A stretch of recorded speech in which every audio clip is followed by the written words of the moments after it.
Bom, então, boa noite a todos, sejam todos bem-vindos. É a primeira vez que a gente faz uma roda de leitura com 100 pessoas, 101 pessoas. O maior número de pessoas foi na roda de leitura lá de Cordesburgo, que tinham 165 pessoas. E a gente fica um pouquinho assustada com tanta gente, de nos dar conta do trabalho. Mas nós estamos com uma equipe bem bacana.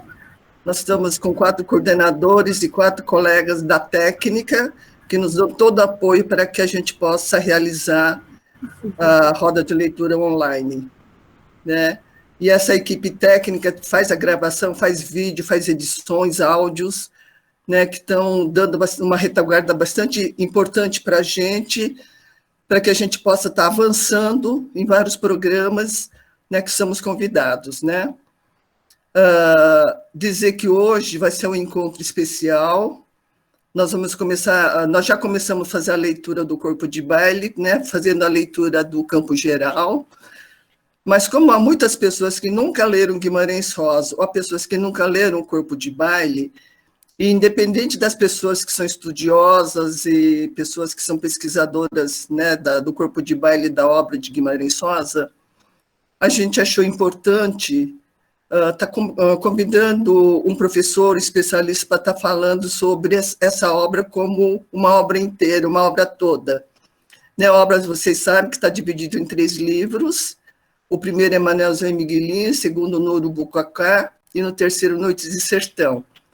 Mas todas essas novelas fazem link uma com a outra, né? Então, essa compreensão o Fred vai estar colocando para a gente. E tudo que nós fazemos aqui na roda é a partir da sugestão do grupo. Inclusive, a escolha do corpo de baile foi indicada pelo próprio grupo da roda de leitura. E os próprios participantes sugeriram que a gente também trouxesse algum especialista para estar misturando junto com a leitura, né? Então, chamamos o Fred, a gente fala carinhosamente de Fred, mas é o professor Frederico Camargo. Ele é um especialista do arquivo de Guimarães Rosa no IEB. Foi ele que organizou todo o acervo de Guimarães Rosa. É um grande estudioso. E no ano passado nós tivemos o prazer de estar assistindo essa aula de obras inéditas e textos inacabados de Guimarães Rosa. Então, a obra de Guimarães Rosa não terminou com esses livros publicados. Tem muitos textos e muitos documentos no IEB e de textos inacabados que o Fred que fez esse curso conosco, e a gente quer conhecer mais textos inacabados de Guimarães Rosa. O Fred... cadê o Fred? Frederico... Bom, ele é doutor ele é doutor em letras pela Universidade de São Paulo, né? E entre nós, um querido colega, muito, né? Ele sempre nos acolheu lá naquele acervo do IEB. O acervo de Guimarães Rosa, eu falo que é um santuário. É o templo sagrado onde a gente tem que fazer, né, eu acho que a gente tem que penetrar na alma e no coração de Guimarães Rosa, porque a gente vê os originais, as letras dele, as cartas, fotografias, né, até o selo das cartas, né, tudo arquivado no IEB, onde o Fred, a Beth, que está aqui presente, a Denise também deve estar presente, trabalham com muito amor e carinho para nos apresentar essa preciosidade que eu chamo de santuário. Então, Fred, a palavra é sua. Obrigada pela presença, de aceitar o nosso convite. E vamos ouvi-lo agora. Obrigado, Rosa. Queria dar boa noite para todas e todos. É um prazer muito grande estar com vocês. E eu vou começar agradecendo ao convite a todo o pessoal da oficina de leitura. Agradecer também e parabenizar a oficina pela organização desses eventos muito interessantes, que dão, inclusive, essa oportunidade de trazer pessoas de fora para assistir, para ler o Guimarães Rosa, né? E além, obviamente, de agradecer o convite, eu agradeço a presença de todo mundo aqui nessa noite e obviamente, o interesse na obra de Guimarães Rosa. Como a Rosa disse, a minha tarefa, então, é dar uma visão geral do que é o Corpo de Baile. Né? O Corpo de Baile é um livro que o Guimarães Rosa publica em 1956. Eu vou começar dizendo o que eu não vou fazer, que aliás a Rosa já meio que adiantou. Eu não vou fazer nenhum resumão dos contos para vocês, né? E também não vou fazer análises aprofundadas de cada conto, né? Não só porque a gente planejou mais ou menos essa palestra aqui no tempo de 45 minutos a 1 hora, se eu não me enrolar muito, então já não daria, seria pouco tempo para a gente acompanhar conto a narrativa, novela, né? E além disso, vou tentar o mais possível não dar muito spoiler, né?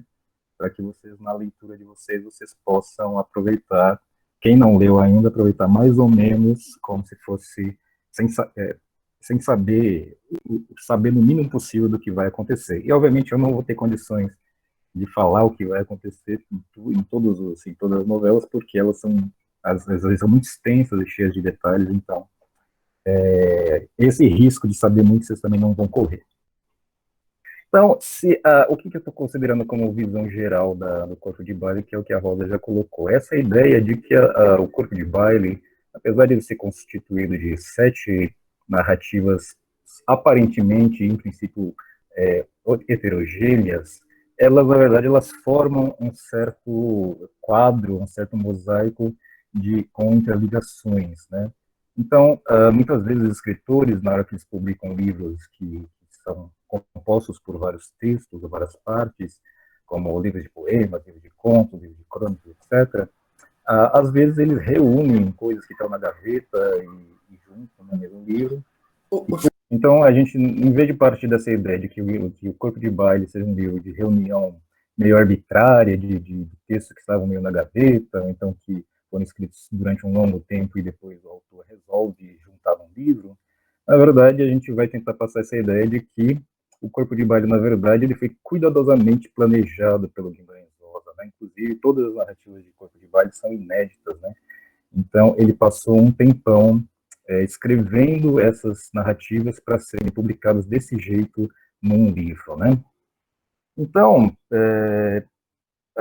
eu vou tentar passar essa ideia de que existe esse plano maior que unifica as narrativas, que elas são vinculadas, que existe uma interpenetração de motivos, personagens, temas que vão ligando as novelas, mas no final de tudo, depois que eu fizer esse panorama, eu vou tentar também passar para vocês uma proposta de qual o papel do Corpo de Baile na trajetória literária do Guimarães Rosa, né? Como é que elas entra nesse percurso do Guimarães Rosa como escritor, tá? Para começar, antes de entrar exatamente no Corpo de Baile, eu acho importante a gente contextualizar um pouco como é que estava indo a carreira literária do Guimarães Rosa até essa metade da década de 50, quando ele publica ao mesmo tempo, vocês talvez saibam todos, ele publica com uma diferença muito pequena de meses, O Corpo de Baile e O Grande Sertão Veredas, que não são livros pequenos, né? São livros de centenas de páginas, algumas edições têm 600 páginas, né? Então, eu ia dizendo que a minha primeira ideia, meu ponto de partida é tentar contextualizar um pouco o Corpo de Baile dentro aí do progresso da carreira literária do Guimarães Rosa. Tá? A estreia do Guimarães Rosa em livro acontece em 46, né, quando ele lança Sagarana. E tem uma coisa do Sagarana, que ele é um livro que ele meio que cai como uma bomba no círculo literário brasileiro, né? Porque, embora ele venha se filiar a uma tendência literária que já era mais ou menos antiga no Brasil, que é o regionalismo, né? Que é uma literatura que aborda como elementos o espaço, personagens e histórias de regiões interioranas do Brasil, né? E onde, nesses livros, se descreve, tem muita ênfase na descrição de natureza, dos costumes e modos de vida que eu coloquei aqui, exóticos, desses habitantes, né, porque para o leitor urbano são exóticos, né, mas embora o livro do Guimarães Rosa se filie, ou possa ser visto como uma filiação a esse universo do regionalismo, né, ele faz isso de uma maneira diferente, né, e isso foi percebido muito, muito cedo, né. O que ele faz diferente? Primeiro, o tratamento com a linguagem, né, ele usa de neologismos, muitos neologismos, de uma riqueza vocabular muito grande, né, que não era muito vista nos outros livros da época, né. E a segunda coisa que o Guimarães Rosa faz com Sagarana é mostrar uma forma de contar que se aproxima do contador de histórias orais, né. Então, com esses dois procedimentos, ele consegue um sucesso muito grande, né, e é imediato, né, logo de cara, ele já tem um grande sucesso. Primeiro porque a primeira edição se esgota, né, logo a editora que lançou a primeira edição tem que lançar a segunda. E o segundo reflexo desse sucesso é a própria recepção que ele teve dos críticos da época, né. Então, eu vou citar para dois, que é o Álvaro Lins e o Antônio Cândido, né, que fazem resenhas extremamente elogiosas, né. E eu vou citar só o professor Antônio Cândido, que é um grande crítico literário e ex-professor da USP, né, em que ele diz, na resenha que ele faz do Sagarana, o seguinte, ele diz, na verdade, do A Hora e a Vez de Augusto Matraga. E A Hora e a Vez de Augusto Matraga poderá ser contado entre os 10 ou 12 contos mais perfeitos da língua portuguesa. Então, logo no primeiro livro, o Guimarães Rosa já consegue, segundo o Antônio Cândido, a escrever entre os 10 ou 12 contos mais perfeitos da língua portuguesa. Então, para um livro estreia, isso aí não é pouca coisa, né? O que acontece, então, depois que ele lança Sagarana? Apesar do sucesso, assim, se a gente olhar nessa visão da panorâmica, né, ele fica 10 anos sem publicar mais nada em livro, né? Ou pelo menos numa visão mais tradicional, né? Então, o que acontece com um autor que tinha sido tão bem sucedido na sua primeira experiência de publicação e depois ele fica 10 anos mais ou menos em silêncio, né? Isso foi uma coisa que já se foi questionado, a crítica se questionou durante algum tempo, né? Então, eu vou começar dizendo que primeiro que o Guimarães Rosa não ficou exatamente em silêncio 10 anos, né? E entre 1947 e 54, principalmente, ele fez uma coisa que era muito natural para escritores na época, ainda é hoje, obviamente, que era publicar textos em jornais, né? Então, entre 47 e 54, Guimarães Rosa, ele publica em jornal 22 textos inéditos, né? Mas, ainda assim, né, 22 textos em 10 anos não é muita coisa, dá 2 textos por ano, né, assim, em média, aproximadamente, o que não quer dizer, então, que ele fosse realmente um grande colaborador tão sistemático assim para jornal, né? Eu só vou observar que praticamente todos esses textos que o Guimarães Rosa publica entre 46 e 56, vão sair depois no Ave Palavra, quase todos eles, tá? O Ave Palavra é um livro póstumo de 1970.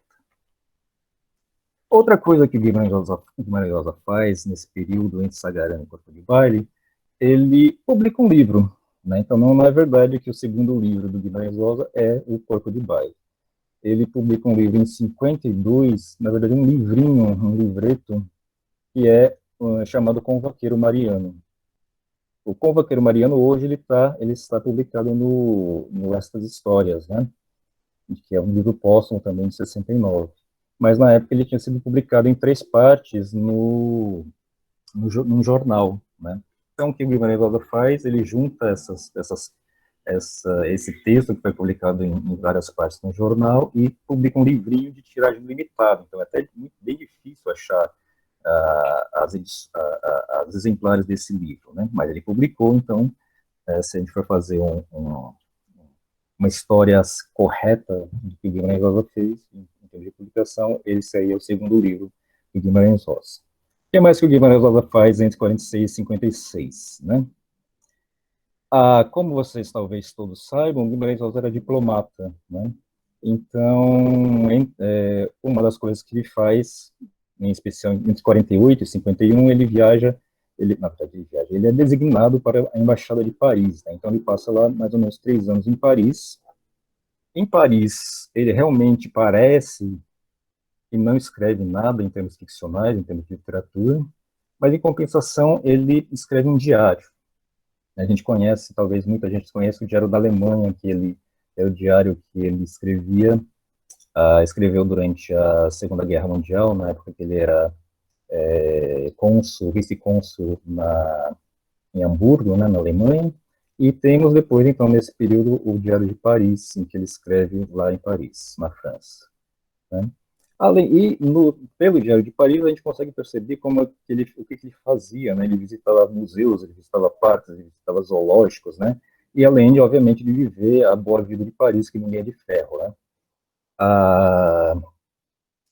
Nesse mesmo período, e também a gente vê isso nas cadernetas lá do arquivo, ele viaja 2 vezes de férias para a Itália, o que também não é nada ruim, né?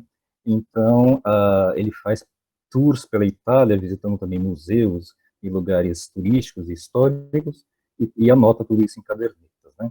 Então, de uma certa maneira, o Guimarães Rosa passa esse tempo de Paris aprendendo várias coisas, né? Tanto culturalmente quanto treinando coisas, não só na escrita diarística, como tomando notas na forma de notas, né? Agora, passamos então para uma atividade mais importante, mais decisiva, digamos assim, né? Ainda mais decisiva. Quando ele volta para o Brasil, em 51, e no ano seguinte, exatamente em maio de 52, o Guimarães Rosa programa e executa uma viagem pelo interior de Minas, uma viagem de 10 dias. Né? É uma viagem que sai da fazenda da Sirga, né, lá em Minas, e vai até a fazenda São Francisco, perto de Corisburgo, que é a cidade natal dele, e o que ele percorre esse caminho, esse itinerário, conduzindo junto com o vaqueiro numa boiada. Né? Essa excursão que ele faz em 52, portanto, ela serve para que o Guimarães Rosa retome contato com a terra, né, um contato com o interior de Minas, né, a realidade, a paisagem sertaneja, e também da qual a partir da qual ele continua tomando notas. Não sei se vocês já sabem, já conversaram sobre isso, mas o Guimarães Rosa era um tomador compulsivo de notas, né, que sempre estava estudando isso, né. E essas notas depois vão virar lá no arquivo do Guimarães Rosa 2 volumes datilografados que a gente chama de A Boiada, né, onde ele transcreve tudo, muita coisa daquilo que ele viveu e viu durante essa viagem, né. A Boiada, inclusive, foi publicado em 2001, se não me engano, em 2011, se não me engano. Então, até, se vocês acharem, talvez seja esgotado, mas até é possível comprar essas notas do Guimarães Rosa em livro. Né? Tem mais um último evento marcante do Guimarães Rosa nesse período até 56, mas antes disso eu vou fazer um parênteses bem pequenininho e dar uma informação para vocês, e depois eu vou sair correndo, né, que é o seguinte, mesmo depois que ele volta da viagem com a boiada, que foi muito importante, o Guimarães Rosa ainda não tá planejando o corpo de baile, né? Ele, na verdade, a gente vê pelo arquivo dele, que ele está planejando outras coisas, e essas coisas são 2 livros de narrativas, que ele nunca publicou, que nunca saíram, né? Do jeito que ele planejou, obviamente, né? E para esses livros ele já tinha títulos, ele já tinha rascunhos dos índices com os nomes das narrativas, e ele já tinha, inclusive, algumas narrativas iniciadas, né? Ele deixa pela metade algumas coisas, né? Um dos livros chamaria Dia Dentro, ou Dia a Dia, e outro chamaria Querência, né? A parte engraçada, a parte curiosa desses 2 livros que nunca chegaram a ser concluídas é que narrativas do corpo de baile fariam parte desses livros, né? Então, é engraçado a gente pensar que o Guimarães Rosa pensou em algumas narrativas de corpo de baile como pertencentes a outros livros que não são corpo de baile. Mas, como eu disse, agora eu vou sair correndo e vocês fiquem com essa informação e pensem nela. Bom, a última coisa que eu vou dizer que corre em 52, e sim, essa é um ponto fundamental onde eu queria chegar. O Guimarães Rosa participa de uma vaquejada num município chamado Caldas do Cipó, lá na Bahia. Essa festividade, ela tinha um caráter oficial, e ela foi promovida por um político, um jornalista e político chamado Assis Chateaubriand, porque o Assis Chateaubriand ele tirou da cabeça dele que ele tinha que criar uma ordem dos vaqueiros, né, que era um tipo de comenda que eles entregavam para pessoas ou personalidades que supostamente apoiavam a cultura dos vaqueiros, a cultura boieira, né? E esse evento de Cipó, acho que foi o maior dessas cerimônias, né, em que eles entregavam essas comendas, porque teve a presença, inclusive, do presidente Getúlio Vargas.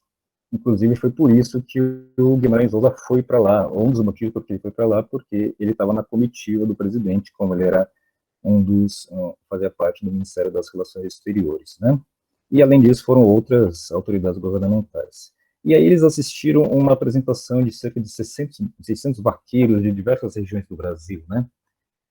E esse evento, essa participação, esse evento foi tão importante para o Guimarães Rosa que logo ele volta dela, não é logo, mas em dezembro desse mesmo ano, ele publica um texto no jornal chamado Pé Duro, Chapéu de Couro. Esse texto vai entrar depois numa outra palavra. E a importância desse texto, Pé Duro, Chapéu de Couro, é que, primeiro, nesse texto ele descreve com detalhes e várias minúcias os tipos de vaqueiros que participaram lá dessa exibição. Ele desenvolve um argumento meio que histórico, sociológico, para mostrar a superioridade, a beleza do modo de vida do vaqueiro, e meio que sugere que o vaqueiro e o boiadeiro ele deve servir de exemplo para a população do resto do Brasil. E aí, nesse texto do Pé Duro e Chapéu de Couro, o Guimarães Rosa, inclusive, cita o discurso do Assis Chateaubriand, em que o Assis Chateaubriand diz que tudo aquilo tem o objetivo de raptar a fórmula do vaqueiro real e ideal em sua transcendência válida e dar curso a corações e corações à sua filosofia de vida, né? Então, essa ideia de que a filosofia de vida do homem que lida com o boi, ela tem que servir de inspiração para o resto principalmente da população urbana. Eu suponho que é isso que o Guimarães Rosa tinha em mente, né? E só que tem mais uma coisa que o Guimarães Rosa faz nesse Pé Duro e Chapéu de Couro, que é ele faz um mapeamento da genealogia de como o vaqueiro foi tratado na literatura brasileira. E ele começa lá com o Tomás Antônio Gonzaga, com a Marília de Dirceu, essas coisas, né? E passa pelo Alencar, passa pelo Euclides dos Sertões, que os Sertões tem a parte do homem lá, escreve o homem do sertanejo, né? E aí depois ele diz, o Guimarães Rosa diz que, pronto, parou aí, está vago, não aconteceu mais nada depois disso. E, obviamente, dizer que o negócio está parado e está vago é porque ele quer colocar alguém como descendente dessa tradição na literatura brasileira. E aí eu pergunto para vocês quem vocês acham que ele queria colocar nessa posição de descendente, de cantor dessa cultura de vaqueiro, né? Bom, resumindo o que eu disse até agora, entre 46 e 56, o que o Guimarães Rosa fez? Escreveu para jornal, estudou bastante, morou no exterior, fez viagens pela Europa, excursionou pelo interior de Minas e participou da vaquejada, planejou livros que não terminou. E aí, em algum momento, provavelmente no ano de 1953, ele começou a elaborar Corpo de Baile Grande Sertão Veredas, né? E eu não disse atrás, mas digo agora, o Grande Sertão Veredas seria também uma narrativa do Corpo de Baile, que, segundo o próprio Rosa, foi ficando muito grande e muito maior que tudo, obviamente, e saiu do Corpo de Baile, mas era Corpo de Baile, e ele escreve os dois livros ao mesmo tempo e acaba mais ou menos em dezembro de 55, quando ele manda os originais para a editora, né? Então, a minha ideia é de que o Corpo de Baile, e obviamente também o Grande Sertão Veredas, eles são escritos depois de uma grande experiência de 10 anos, né, Então, com diferentes influências, diferentes propósitos do que aconteceu com Sagarana, né, que é um livro mais jovem do Guimarães Rosa, né. E para começar a apresentar finalmente o Sagarana para você, o Sagarana, o Corpo de Bari para vocês, eu vou tomar principalmente duas perspectivas, né? Uma que eu vou chamar de astrológica e outra que eu vou chamar de poética, tá? E aí no finalzinho eu vou tentar dizer o que significou o Corpo de Bari em termos de não, eu ia falar evolução, ia falar mudança, mas nenhum serve, mas como uma nova forma que ele dá à própria literatura, né? Por onde vamos começar? Eu acho que um bom lugar para a gente começar a entrar no corpo de baile é pelo título, né? O que é um corpo de baile? Vou comer a definição que mais fácil para mim é que tem no dicionário, né? Que por sorte tem dicionário, então eu vou ler para vocês. Significa um conjunto permanente de bailarinos que executam danças clássicas ou folclóricas. Tá? Essa definição, ela nos põe já deixa que a gente cria algumas perguntas na cabeça, né? O corpo de baile, então, no livro do Guimarães Rosa, quem são esses bailarinos e que tipo de dança que eles estão fazendo, né? Se a gente simplesmente seguir mais ou menos a intuição, sem ficar indo em muitas outras referências, a gente pode pensar, até duas respostas mais ou menos parciais e provisórias, né? A gente pode pensar primeiro que os bailarinos desse corpo de baile são as próprias 7 narrativas, né? Que estão fazendo algum tipo de dança, ou, o que é também interessante e talvez até mais legal, é que os bailarinos são os próprios personagens das histórias, né? Mas vamos ver se a gente consegue validar isso ou se a gente consegue completar isso um pouco mais, né? Como é que vão fazer isso? Vamos seguir, principalmente, pistas do próprio Guimarães Rosa, né? Mas, principalmente, como eu não estou aqui tentando inventar nada, nem inventar a roda, então eu estou seguindo alguns estudos que já foram feitos sobre o corpo de baile, né? Então, o principal livro que eu vou usar para explicar para vocês o que é o corpo de baile, o que pode ser uma visão do corpo de baile, é esse da Heloísa Vilhena de Araújo, que chama Raiz da Alma, né? Então, principalmente esse, mas depois eu posso mencionar outros que são importantes, tá? Primeiro, então vamos lá. Primeiro, a Rosa falou dos 3 livros que hoje compõem o Corpo de Baile, né? Mas originalmente, não sei se todos sabem, o Corpo de Baile ele foi publicado em 2 volumes, né?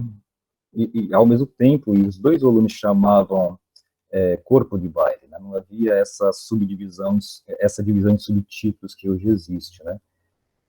E só em 1964, o Corpo de Baile é 56, então só em 64, 8 anos depois, que o Guimarães Rosa divide o Corpo de Baile nesses 3 livros que a gente conhece, né? O mais importante dessa diferença entre a primeira edição e depois as edições que a gente tem hoje é que a ordem das novelas não era a que a gente lê hoje, né, nos livros separados. Eu vou dizer para vocês, então, qual era a ordem das novelas. A primeira era Campo Geral, a segunda é com H, sim. A primeira era Campo Geral, a segunda era uma história de amor, a terceira era a história de Lélio Lima, a quarta era o Recado do Morro, a quinta era Lão Dalalão, ou entre parênteses, Dão Dalalão, a sexta era Cara de Bronze e a última era Buriti, né? As 3 primeiras narrativas ficavam no primeiro volume, as 4 restantes ficavam no último, né? No primeiro volume ainda tinha uma outra coisa, antes das narrativas, né, você tinha o conjunto de epígrafes, né, que são aquelas citações que antecedem os textos, né. Quando o Guimarães Rosa distribuiu o Corpo de Baile em volumes, ele dividiu as epígrafes também, agora as epígrafes são separadas também, né. Mas na primeira edição de 2 volumes, no primeiro volume ficavam todas, né. E depois vinha o índice, que é essa listagem de novelas que eu já mencionei para vocês, e depois eu volto um pouquinho também no índice. Então, as primeiras pistas que eu quero explorar com você sobre o que pode ser o corpo de baile nessa visão geral são as epígrafes, né? As epígrafes, geralmente, elas funcionam num texto, principalmente num texto literário, para ilustrar ou explicar de uma forma sintética o que é o conteúdo que se vai expor, né? No corpo de baile, obviamente, isso acontece, eu vou tentar mostrar algumas formas disso acontecer, mas não é uma, como estamos tratando de Guimarães Rosa, não é uma relação muito direta e imediata o entendimento de como essas epígrafes elas se relacionam com o livro, né? Primeiro, porque o Guimarães Rosa, ele, não sei se vocês já leram agora, quando vocês começaram a ler, vocês começaram pelas epígrafes, né? Ou quais epígrafes, mas o Guimarães Rosa ele decide usar epígrafes de dois filósofos, né? Um deles é o grego Plotino, que viveu no século 200 depois de Cristo, e é considerado um filósofo neoplatônico, quer dizer, ele se aproveita de teorias do Platão. E o segundo autor que o Guimarães Rosa cita é um belga chamado Jan von Ruysbroeck, que viveu no século XIV e foi um filósofo místico, né? E aí, como as epígrafes elas tiram partes e textos que tratam de assuntos ontológicos ou assuntos místicos, né, não é tão fácil você ler a epígrafe e entender do que está falando, mas isso é típico do Guimarães Rosa, não é uma espécie de molecagem que ele faz com o leitor o tempo todo, né? Bom, agora vem a parte triste, né? Para seguir aqui meu raciocínio do como é que funciona o corpo de baile, a partir das epígrafes, eu vou ter que resumir, assim, muito resumidamente, algumas ideias do Plotino, que as epígrafes são retiradas de uma obra chamada Enéades. Então, pelas epígrafes por si só seria meio difícil, mas quando a gente vai ler a obra do Plotino, ou pelo menos o entorno das epígrafes, onde as epígrafes estão, fica mais fácil, um pouco mais fácil tentar entender as epígrafes, né? Então, a primeira ideia do Plotino, ou uma das ideias do Plotino que eu quero expor, é que a vida dos homens, ela tenderia naturalmente a um traçado, a um padrão, e esse padrão, segundo Plotino, é semelhante ao padrão dos movimentos de um dançarino. Então, o que ele pensa? O Plotino pensa a vida, então, como uma dança codificada, né, como uma coreografia, né? E em outro lugar também o Plotino defende, ele propõe a vida como uma peça de teatro. E se a gente lembrar, a peça de teatro também aparece na obra do Guimarães Rosa, né? Não só no conto do Primeiras Histórias chamado Pirlim Psiquice, né? onde um grupo de crianças ela representa uma peça de teatro que não tem fim, que não acaba nunca, né? E também no Grande Sertão Veredas, o Geobaldo diz uma coisa, vou ler para vocês. Vida devia ser como na sala de teatro, cada um inteiro fazendo com forte gosto o seu papel, desempenho, né? Então, nós estamos partindo dessa ideia de que a vida, ou ela tem um roteiro, né? Um traçado, um padrão. E aí a epígrafe que o Guimarães Rosa usa é essa aqui. Seu ato, né, o ato da vida, a atividade da vida, é, pois, um ato de artista comparável ao movimento do dançador. O dançador é a imagem desta vida, que procede com arte. A arte da dança dirige seus movimentos. A vida age semelhantemente com o vivente. Né? Mesmo lendo assim, não é tão fácil, depois vocês olhem no próprio livro e reflitam, né, se quiserem. No próprio Plotino, né, como eu disse, aparece a ideia do teatro, né? Eu vou ler aqui. Porque em todas as circunstâncias da vida real, não é a alma dentro de nós, mas sua sombra, o homem exterior que geme, se lamenta e desempenha todos os papéis neste teatro de palcos múltiplos que é a Terra inteira, né? Então, não só a vida é um teatro ou uma dança codificada com coreografia, mas o próprio mundo, a própria Terra é um palco onde essas coisas acontecem, né? Então, nessas primeiras citações das epígrafes e pistas do Guimarães Rosa, os homens parecem de fato aparecer como bailarinos, né? São eles os atores, bailarinos ou atores, se a gente for pensar em teatro do mundo, né? E bailarinos que fazem uma dança cujos movimentos tendem para um certo padrão artístico, né? Mas além dessa comparação da vida com uma dança, né, ou dos atores, dos bailarinos, dos viventes, como dançarinos, como bailarinos, existe uma outra comparação que o Plotino faz, né? Ele faz uma comparação com o que ele chama de dança coral. E ele compara a dança coral com o movimento dos corpos celestes. Então, seguindo as ideias da Heloísa Viviane de Araújo, né, a gente pode então começar a comparar o movimento dos corpos celestes com o movimento da dança coral, ou da dança, e alguma dança, né? Então, existe um sistema astrológico antigo, né, que vigorou até o século XVII, e que era geocêntrico, quer dizer, punha a Terra no centro do universo, e assumia que havia 7 planetas que giravam em torno da Terra. E eu vou dar os nomes dos planetas. Sol, Júpiter, então Sol, por exemplo, que não é um planeta, a gente sabe que não é, mas Sol, Júpiter, Marte, Mercúrio, Vênus, Saturno e a Lua, que era um planeta, e agora a gente sabe que não é mais um planeta, né? E vamos então começar a fazer conexões, né? 7 planetas, Corpo de Baile tem 7 novelas, né? 7 narrativas. E então a Heloísa Viviane de Araújo propõe que cada novela do Corpo de Baile corresponde a um planeta nesse sistema astrológico. E além disso, ela diz que o recado do morro se vocês, não sei se alguém anotou, mas se a gente lembrar do índice o índice original que eu passei para vocês, o recado do morro é a narrativa que está no meio das 7 narrativas nesse índice. Então, segundo ela, o recado do morro, além de seria a Terra, né? Seria a Terra por onde giram as outras novelas, né? Vamos lá, então o recado do morro tem uma centralidade inclusive dentro do próprio Corpo de Baile, né?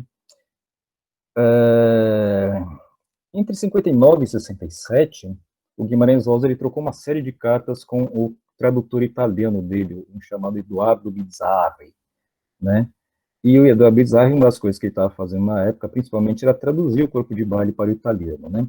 Então, como você tem que ensinar o seu tradutor como é que você tem que ser traduzido, sobretudo quando você é tão difícil de ser traduzido, o livro das cartas com Bizzarri é uma das fontes mais ricas para a gente descobrir o que o Guimarães Rosa queria com o Corpo de Baile. Eu vou até mostrar aqui este livro, chama João Guimarães Rosa, Correspondência com seu tradutor italiano, né? Essa é uma edição já mais nova, tem uma edição mais antiga. Então, a partir desse livro, o Guimarães Rosa explica coisas, ele também faz um certo exibicionismo, né, mostrando, olha só como eu sou genial, eu fiz isso aqui no meu texto, né? Então, quem quiser mais detalhes sobre essas coisas que a gente está falando e sobre outras coisas que a gente não está falando, pode ler nessas cartas, né? Vamos então ao recado do morro. Vamos começar pelo centro, né? O centro dessa dança planetária. Como quem leu, como disse, vou tentar não dar muito spoiler, o Recado do Morro, ele se inicia com uma história de um grupo de 5 pessoas que está fazendo uma excursão pelos Gerais, né? São 3 viajantes, né? Um estrangeiro chamado Alquiste, um padre chamado Frei Sinfrão e um fazendeiro chamado Seu Jujuca do Açude. Eles são guiados por um morador local chamado Pedro Orósio, e na retaguarda você tem um outro morador que chama Ivo Crônico, que vem levando mantimentos. E vejam só, nessa viagem eles passam por 7 fazendas. E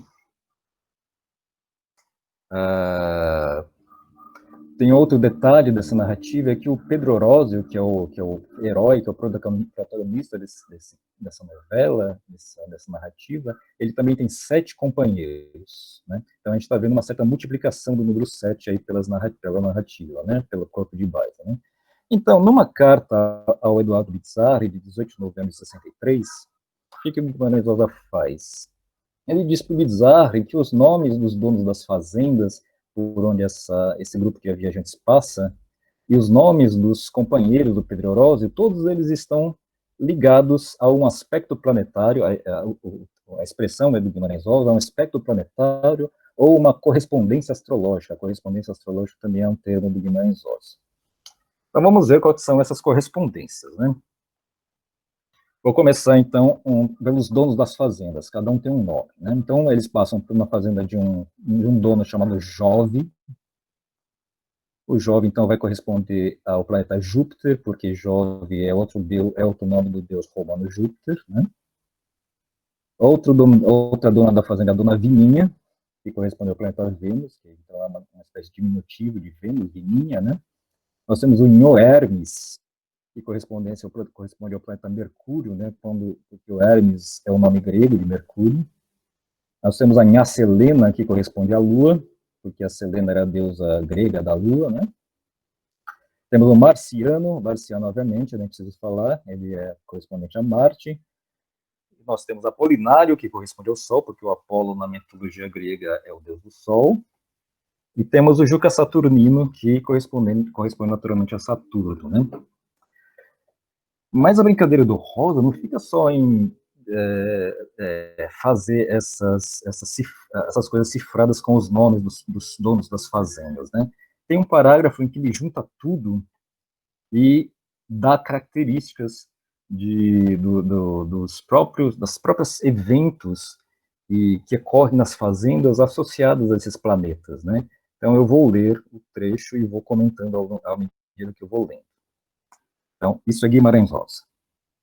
Aos quais, sol a sol e val a val, mapeados por modos e caminhos tortuosos, nas principais tinham sido rol. Então, vamos passar pelas fazendas. A do Jove, entre o Ribeirão Maquiné e o Rio das Pedras, fazenda com espaço de casarão e sobrefartura. Então, essa ideia de abundância está ligado ao Jove, está ligado ao deus Júpiter. A dona Vininha, aprazível, ao pé da Serra do Boiadeiro. Aí Pedro Orozio principiou um namoro com uma rapariga de muito quilate, por seus escolhidos olhos e sua fina alvura. Então, quando eles passam pela fazenda da Dona Vininha, que corresponde a Vênus, o Pedro Orozio, ele tem um namorico. Né? O Inhoormes, à beira do córrego da Capivara, onde acharam compra de 50 novilhos curraleiros. Hermes, então, corresponde a Mercúrio. Mercúrio é um deus relacionado ao comércio. Então, o seu Jujuca, ele faz uma compra de novilhos, né? A Nha Selena, na ponta da Serra de Santa Rita, onde teve uma festinha, e Frei Cifrão disse 2 missas, confessou mais de 1 dúzia de pessoas, né? Então, a Nha Selena ligada à Lua, a Lua está ligado ao inconsciente, a cultos, né? Então você tem uma missa rezada pelo Frei Cifrão. O Marciano, na fralda da Serra do Repartimento, seu contraforte e mais cabo, mediando na cabeceira do Córrego da Onça para o Córrego do Medo, lá o Pedro Orozio quase teve de aceitar a ajuizada briga com o campeiro Morro Vermelhano. Então, quando eles passam pela fazenda do Marciano, que é Marte, que é o deus da guerra, o Pedro Orozio quase compra uma briga com um campeiro. E, passando o São Francisco, o Apolinário, na vertente do Formoso, ali já eram os Campos Gerais, dentro do Sol. Então, quando eles passam na fazenda do Apolinário, que está relacionado ao Sol, e o Guimarães Rosa diz explicitamente, ali já eram os Campos Gerais dentro do Sol. Então, não só nos nomes dos fazendeiros, mas também nas coisas que acontecem nas fazendas, ele vai associando aos planetas, né? Vou passar, então, rapidamente para os companheiros do Pedro Orozio, os amigos deles, né? Então, nós temos o Jovelino, que também é Júpiter, o Veneriano, que está associado a Vênus, da onde a gente tira a doença venérea, por exemplo, né? O Zé Azougue, está relacionado a Mercúrio, pois Azougue é outro nome do Mercúrio, uma espécie de apelido do Mercúrio. O João Lualino, obviamente, a Lua. O Martinho, é o Marte, obviamente. Hélio Dias, é o Sol, porque Hélio é outro nome do Deus Sol. E o Ivo Crônico, que é o Saturno, pois o Cronos é outro nome, é o nome grego de Saturno, que é o deus do tempo, né? Por isso que é Cronos, crônico. Nessa brincadeira toda, ainda tem o Pedro Orozio, né? O Pedro Orozio, como nós temos esse argumento de que a Terra, o Recado do Morro também se refere à Terra, né? A Terra também está participando dessa brincadeira como centro, mas ela está inscrita no Pedro Orozio, afinal de contas, Pedro e Pedra, né? Então, nós já estamos chegando aí no domínio da Terra, né? E o próprio Horus do Orozio significa montanha. E, obviamente, o próprio Morro da Garça, da onde a viagem começa e da onde tudo acontece, a partir do qual todos os eventos brotam, é a Terra simbolizada na história toda e no centro do próprio corpo de baile, né? Então, o Morro da Garça ele está realmente no centro do corpo de baile, né? Ainda tem uma outra possibilidade de leitura dessa história dos sete coisas relacionadas a 7 planetas, que são os nomes dos recadeiros, né? Quem não leu, a história é a seguinte: tem o morro, ele aparentemente ele emite uma mensagem cifrada, enigmática, e essa mensagem, como um telefone sem fio, ela vai passando por várias pessoas, né? Então, é um recado, o recado do morro é esse, é o recado que vai passando de pessoa a pessoa, que vão contando de modos diferentes esse recado, né?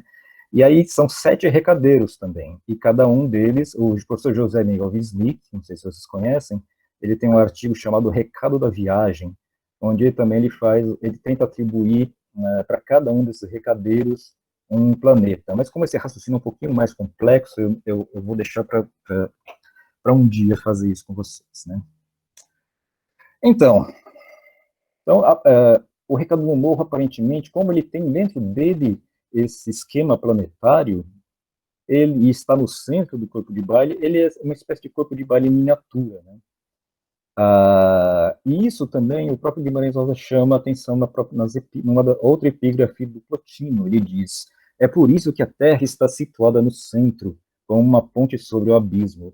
Ela oferece um solo firme a quem sobre ela caminha, e os animais que estão em sua superfície dela tiram necessariamente uma solidez semelhante à sua, né? Então, aqui ele de novo dá a dica, dizendo: a Terra está no Recado da Viagem, verdade. José Miguel Wisnik.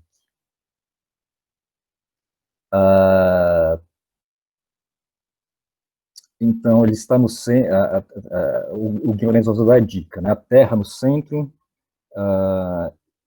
referindo-se, então, a você prestar atenção nessa narrativa que está no centro dos índices e que se refere a isso, a Terra.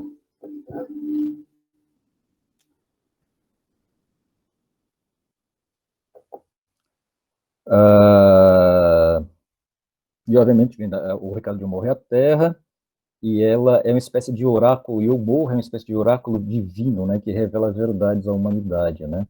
E da mesma maneira como as novelas, as novelas orbitam as outras novelas orbitam o Recado do Morro, as novelas, então, elas têm a gente pode conseguir ver essa correspondência planetária dessas novelas, né? Mas antes de a gente sair de corpo do Recado do Morro, eu vou aproveitar para dizer que o Recado do Morro tem outra característica. Vamos começar por ele, né? Que além de ele representar a Terra, porque você tem o Morro da Garça, né, como a Terra emitindo um recado, uma mensagem, né? Ele também está ligado ao mesmo tempo a outro deus, a outro planeta, né, que é o próprio Mercúrio, né? Como eu disse para vocês, o Mercúrio, ou Hermes, ele é o deus do comércio e também é o deus da comunicação entre os homens, né? Tudo que envolve comunicação. Então, no próprio título do Recado do Morro, a gente vê que você tem essa dualidade, né? Essa dupla função do Recado do Morro, que é o recado, que é a comunicação, e é o próprio morro, que é a terra, né? Então, o Recado do Morro acaba sendo tendo esse papel de ser a Terra, que é o centro, e um planeta, que é o Mercúrio, né? O Mercúrio, como deus, ele também é responsável por entregar mensagens dos deuses, né? Quem já leu, que já passou por alguma história de mitologia, ele faz isso, né? Então, de fato, comprova que, como é uma história sobre uma mensagem que está sendo transmitida, então você está associado com o deus Mercúrio. E o próprio Pedro Orozio, que tem a terra no nome, ele também é um guia, né? Então, ele também, por essa razão de ser um guia, como Mercúrio é um guia, ele também está associado a Mercúrio, né? Resumindo, então, a minha proposta, que é da Ilza Vilhena, é que o corpo de baile é uma dança de corpo celeste ao redor da Terra, né? No movimento que já vou adiantar, é ascensional, né? Um movimento de subida, né? E para acompanhar esse movimento dos corpos celestes numa subida, a gente vai acompanhando, então, o índice original do corpo de baile, né? Começando, então, com o campo geral, que é a história do Miguelin. E o campo geral do Miguelin, ele está associado ao Sol de inúmeras formas, né? A gente pode dizer que ele é o raiar do dia no corpo de baile, né? Ela é obviamente, uma história muito cheia de detalhes, né, que eu não vou conseguir discutir, mas tem duas ou três particularidades que vocês precisam prestar atenção enquanto vocês estiverem lendo essa novela, né? Que são questões que atravessam o campo geral do começo ao fim, né? E eles formam uma espécie de processo de aprendizagem do Miguelin, né? O Miguelin está passando por um processo de aprendizado. Então, a primeira questão para o Miguelin ele precisa ter certeza de que o Mutum é bonito, né? Já no primeiro parágrafo do campo geral, quando ele faz a viagem para ser crismado no Sucuriju, né? A grande lembrança do Miguelin é que lá no Sucuriju uma pessoa disse que o Mutum era um lugar bonito, mas a mãe do Miguelin não acha o Mutum bonito, ela não gosta do Mutum por outros motivos, obviamente, né? E aí eu vou ter que dar então, um dos problemas do Miguelin é essa ideia de se o Mutum é bonito ou não. E o outro aprendizado que o Miguelin tem que ter durante a história é o aprendizado da alegria, né? E ele recebe esse aprendizado de dois personagens, um do próprio irmão Dito e outro de um personagem chamado Seu Aristeu, né? Então, o Dito, num dos momentos mais importantes da história, ele vai dizer para o Miguelin, vou dizer, Miguelin, Miguelin, vou ensinar o que eu agorinha sei demais. É que a gente pode ficar sempre alegre, alegre, mesmo com toda coisa ruim que acontece acontecendo. A gente deve poder ficar, então, mais alegre por dentro. Então, nessa sequência que eu estou dizendo, dois temas são fundamentais em campo geral. Um é essa ideia da beleza do lugar ou não, e outra é a questão da alegria, da aprendizado da alegria, né? E tanto a beleza quanto a alegria tem tudo a ver com o Deus Sol, né? O Sol é exatamente o Apolo, como Deus Sol, é exatamente esse Deus da beleza e da alegria. Na verdade, os deuses gregos são e romanos, obviamente, eles têm associações com várias qualidades, né? No caso do Apolo, a beleza e a alegria, né? Mas também com a visão, com a luz, obviamente, o sol e a luz, né? E também uma das questões principais do campo geral é essa ideia do Miguelin, né? Poder enxergar ou não as coisas, né? E para finalizar, não sei se é para finalizar, vamos ver, bom, é para finalizar o campo geral, nós temos esse personagem que chama Aristeu. O Aristeu também é uma personificação de Apolo, né? Essa personificação de Apolo, que é o Aristeu, ele também cria abelhas como o personagem do campo geral e também tem capacidade curativa, né, de tratamento de médico, que também o Aristeu tem, né? Então, resumindo, campo geral é uma história do início da vida, do sol nascendo, e por isso que é uma história de infância, né? Tudo junto. Próxima história é uma história de amor no índice, né? Segundo o índice original.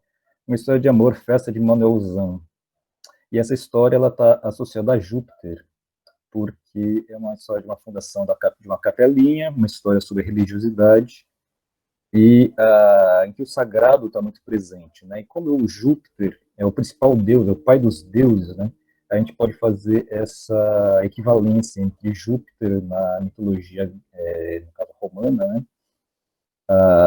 Com a mitologia judaica, a religião judaico-cristã, né? Então ele como se fosse correspondente ao nosso Deus, né? Do Deus que está sendo celebrado, né? E no próprio nome do Manuelzão, a gente tem Deus inscrito, né? Emmanuel, em hebraico, significa Deus está conosco, né? E um dos outros nomes do próprio Manuelzão é Jesus, né? Emmanuel, Jesus e alguma coisa. Então, a ideia dessa ligação consagrado com Deus faz a gente lembrar do Júpiter, né? Eu acho que não falei, depois eu respondo. O Júpiter também é um problema também é um deus da prosperidade, da abundância, como eu já falei, e que reflete, então, na história, na ideia da festa, né, um momento de abundância. Outra história, a história de Lélio Lina, que é uma narrativa, então, que vai ser ligada a Marte, que é o deus da guerra. E aí vocês, quando forem ler, aqui eu não vou conseguir dizer para vocês isso, mas quando vocês forem ler, e vocês podem notar, então, como essa novela, como essa narrativa está recheada de conflitos, de violência, de discórdias. Todo mundo briga com todo mundo, né? Prestem atenção, inclusive, que você tem uma recorrência muito grande das palavras ódio, das palavras raiva, né? Então, o Guimarães Rosa está o tempo todo tentando chamar atenção para essa ideia de conflito, né? E a própria história, bom, é uma espécie de desintegração do próprio lugar, né? As coisas vão indo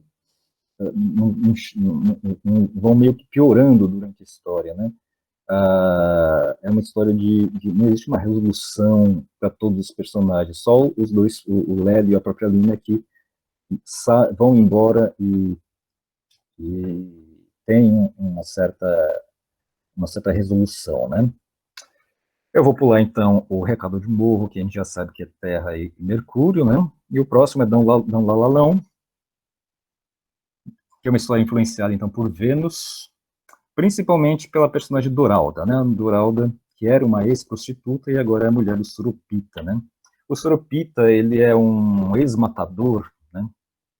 Ele é um homem muito desconfiado e perturbado, assim, e ele só vai encontrar paz mesmo na celebração do amor físico e sensual da Doralda, né? Então, a Doralda, o amor sensual da Doralda funciona meio como um antídoto para a violência, né? E, além disso, a Doralda é feita meio que mesmo com uma espécie de personificação de Vênus, né? Porque ela tem alguns atributos que estão ligados à deusa Vênus, que é, por exemplo, o riso, os perfumes. Então, várias vezes o Guimarães Rosa fala como a Doralda é perfumada, né? E também a beleza, né? Próximo é Cara de Bronze, que vai ser uma novela saturniana. O Saturno é um deus da melancolia e da contemplação, né? E o próprio Saturno já está escrito no nome do fazendeiro Cara de Bronze. O nome dele de verdade é Segisberto Saturnino Geia Velho Filho, né? Então já tem lá o Saturno. E a própria características do Cara de Bronze são características de uma personalidade saturnina, né? Antigamente se fazia, hoje se faz também, obviamente, com signos, mas antigamente se estudavam as personalidades a partir da sua ligação com os planetas, e os traços físicos e comportamentais de indivíduos de personalidade saturnina são exatamente essas que aparecem no texto. Depois vocês podem checar lá. Alto, inclusive características físicas, né? Alto, membros compridos, joelhos ligeiramente dobrados, cabelos pretos e duros, etc, etc. Nunca ri, trabalha lentamente, prefere a vida retirada, né? O Cara de Bronze, ele é um fazendeiro, inclusive, que ele juntou muita riqueza, ele é o dono da fazenda, mas que no final da vida ele quer rever a sua vida, então ele passa a viver uma vida retirada e contemplativa, né? Então tem tudo a ver com Saturno, né? E, para finalizar, Buriti, que é a última novela desse índice original e está ligado à Lua, né? E, de fato, no Buriti predomina uma atmosfera lunar, noturna, né? Em que vale muito mais o ouvido, os sons, do que a visão, né? E tem outro elemento que está ligado à deusa da Lua, que é a Selena, que é a água, né? Então, é um componente que está o tempo todo aparecendo na narrativa, sobretudo num lugar que tem lá na fazenda do Buritibom, que chama Brejão do Umbigo, né? E o próprio Buriti Grande, que está por lá, nesse lugar, ele tem uma natureza aquosa, né? Porque o Buriti é uma palmeira que se desenvolve realmente em áreas mais alagadas, mais úmidas, né? Então, o Corpo de Baile ele forma essa da primeira até a última história, ele forma esse arco que sai do Sol e vai ter a Lua, né? Então, eu falei de percurso ascensional, né? Que é o nascer até o morrer do dia, né? E também da infância até a maturidade, uma vez que o Miguelinho, criança, ele reaparece adulto em Buriti, né? Ah, Então, num certo sentido, a gente pode pensar no corpo de baile como um todo, como uma espécie de representação da vida humana como um todo, do começo até o fim, né? E como se cada momento dessa vida estivesse sob o domínio de um planeta diferente, né? E aí você começa a viver em cada uma dessas histórias diferentes experiências, como medo, coragem, tristeza, alegria, amor e ódio, conflito, paz, tudo isso dependendo de que planeta você tá submetido, a história está sendo submetida, né? Vou dizer aqui que o Corpo de Bari, nesse sentido, é uma obra onívora, né? Quer dizer, ela tenta representar o todo do mundo, todas as possibilidades de experiência do mundo em cada uma das suas histórias, né? Como se fosse uma totalidade da existência sertaneja humana, né?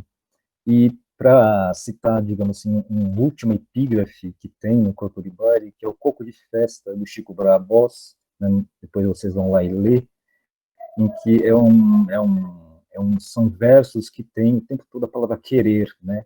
E isso simboliza muito, uma cantoria que o cantador, o eu lírico, quer o tempo todo, né? Então, isso é o próprio Corpo de Baile, é um livro que quer representar tudo, como se quisesse representar todas as possibilidades de existência humana, né? Então, nessa versão astrológica, é isso que eu queria propor para vocês, né? Mas, além dessa organização planetária, eu vou dizer rapidamente, então, uma outra força que conforma o Corpo de Baile, que é poética, né? Isso já não tem mais tanto a ver com as epígrafes, mas com os índices, né? Porque você tem realmente na primeira edição os índices, o índice inicial, mas lá no final o Guimarães Rosa ele reescreve os índices, né?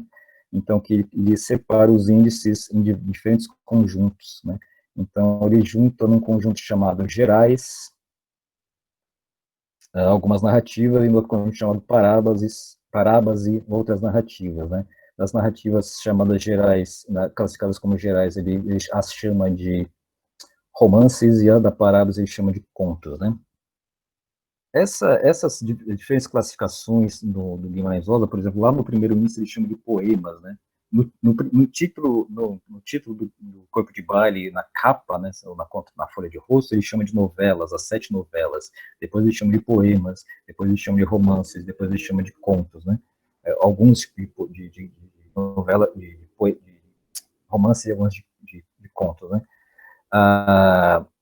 Na verdade, eu vou dizer muito rapidamente, que talvez nem interesse tanto para vocês, que em termos de teoria literária, a gente costuma classificar as narrativas de Corpo de Baile como novelas, né?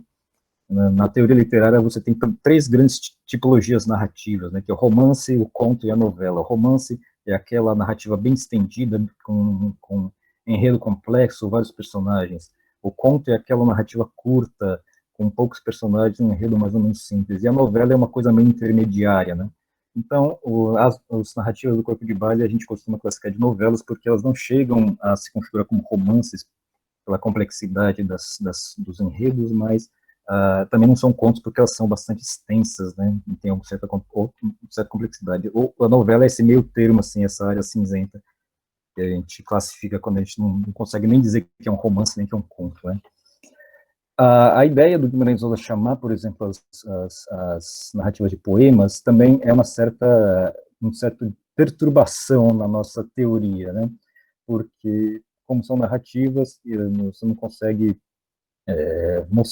formalmente, elas não podem ser trazidas, ser encaradas como poemas, mas eu acho que o que o Guimarães Rosa está tentando dizer aqui é que essas narrativas devem ser listas de forma poética, né? Tem que ser lidas poeticamente. Já essa outra separação entre contos e romances, ela já é mais arbitrária, né? Isso é uma coisa do Guimarães Rosa mais difícil de explicar. O mais importante para a gente perceber aqui, ou para ver aqui, é o que ele chama de essa divisão que ele faz entre gerais e parábase, né? E, principalmente, o que é essa tal de parábase, né? Ele puxa 3 narrativas em que ele chama de parábase, que é o Recado do Morro, a História de Amor e o Cara de Bronze, né? O que é uma parábase? A parábase, ela é uma parte da comédia antiga. A comédia antiga, a grega, por exemplo, ela era dividida em partes, né? E essa parte que chama parábase era um momento, na comédia antiga você tinha um coro, que era um grupo de atores, entre aspas, que não participava da ação, mas que ficava como se comentando a ação, né? Como se fosse um representante do próprio povo ou do próprio espectador, né? E a parábase é esse momento em que o coro para de comentar,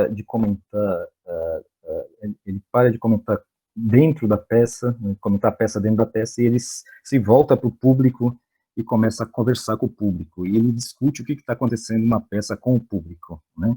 Então, a gente pode pensar com a parábase esse momento autorreflexivo, né, do texto literário, né, que é exatamente o que o Guimarães Rosa acaba querendo fazer, e ele diz isso nas próprias cartas que ele manda para o Bizarre, né? Então ele fala para o Bizarre, as parábolas são um momento em que eu, como se eu tivesse, como um coro, tivesse me voltando para o público e dizendo o que eu estou fazendo, né? E quais são as parábolas, então? O que as parábolas querem dizer? No Recado do Morro, a parábola é uma história sobre a criação de uma canção, né? Então, é como se fosse por um meio ficcional e narrativo, ele estivesse mostrando como é que se cria uma canção. Numa história de amor, que é a festa de Manuelzão, ele está comentando, é uma narrativa que comenta sobre o poder das histórias, principalmente as histórias contadas no final, mas inclusive, na verdade, em toda a narrativa. E em Cara de Bronze, o Guimarães Rosa diz que é uma história sobre o que é a poesia, né? Porque um dos personagens, que é o Grivo, ele sai por uma longa viagem, em busca de achar o que é a poesia, né? Então, vocês podem ler essas narrativas como explicações ficcionalizadas do poder das histórias, do poder da poesia, do modo como a literatura, a arte poética e ficcional interfere na vida das pessoas, né? Então, essa é a explicação por que elas são divididas. Então, elas são histórias sobre como compor histórias, né? E, obviamente, que essa ideia de que existem essas narrativas sobre o modo de compor histórias, na verdade, ela perpassa todo o corpo de baile. Então, se a gente voltar para a nossa visão geral do corpo de baile, a gente vai perceber que o corpo de baile todo tem essa propósito de mostrar o poder das histórias, né? Então, desde o campo geral, com Miguelin, que ele nasce, ele vai se formando como contador de histórias, né? Obviamente, na história de Lélia Lina, a própria Lina, ela conta uma história, mas também a sabedoria dela em conversar com o Lélio e passar a experiência dela para o Lélio também é uma espécie de contação de histórias. né? No Dom Lalalão, a história está na tal novela, né, na tal capítulos de novela que o Surupita vai até Andrexel ouvir para depois voltar e contar para o pessoal. Então tem a história, a narrativa tem essa função de social, comunitária, né, de unir as pessoas em torno da história, né? E por fim o próprio Buriti, você tem uma personagem que chama Donhá, que conta histórias, né? Então, a contação de histórias, exatamente, novela do rádio, as histórias, a importância das histórias está passando por todo o corpo de baile, né? Eu estou chegando, então, ao fim da minha fala, mas antes eu vou retomar a minha proposta inicial, que é tentar mostrar algumas especificidades do corpo de baile nessa trajetória que sai de Sagarana até 56, né?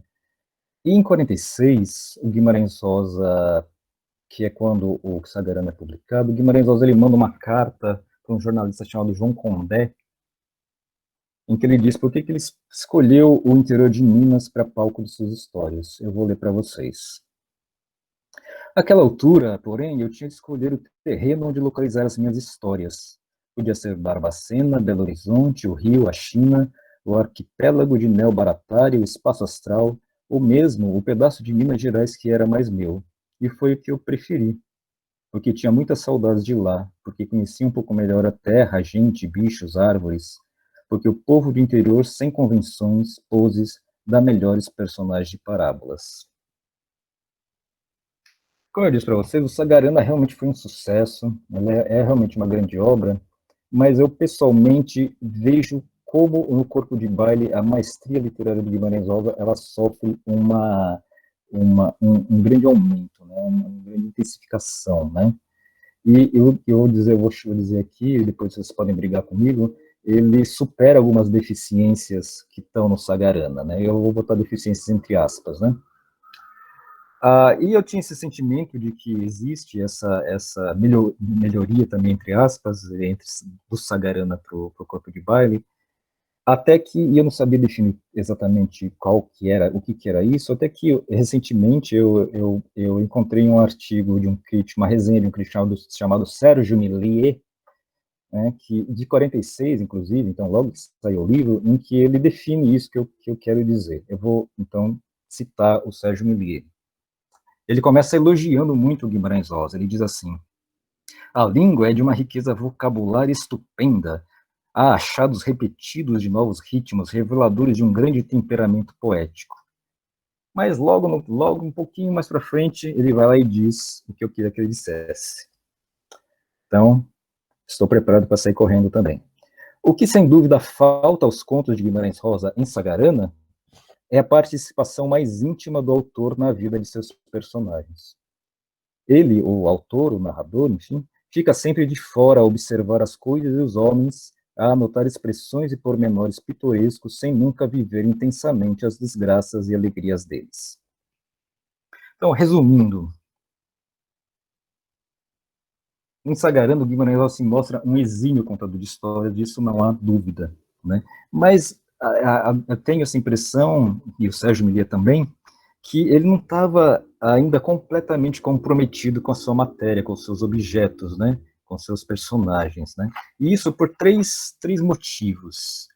Primeiro, porque quando em Sagarana você tem narrador em primeira pessoa, por exemplo, em Minha Gente, São Marcos e Corpo Fechado, esse narrador, ele é ou declaradamente ou implicitamente uma pessoa de fora, né? Ele está meio em conflito com as pessoas do lugar, né? E nos outros contos, o Guimarães Rosa, ele usa muito de humor, de comicidade, para caracterizar os personagens sertanejos e suas ações, e os põe muitas vezes em situações nada lisonjeiras, né?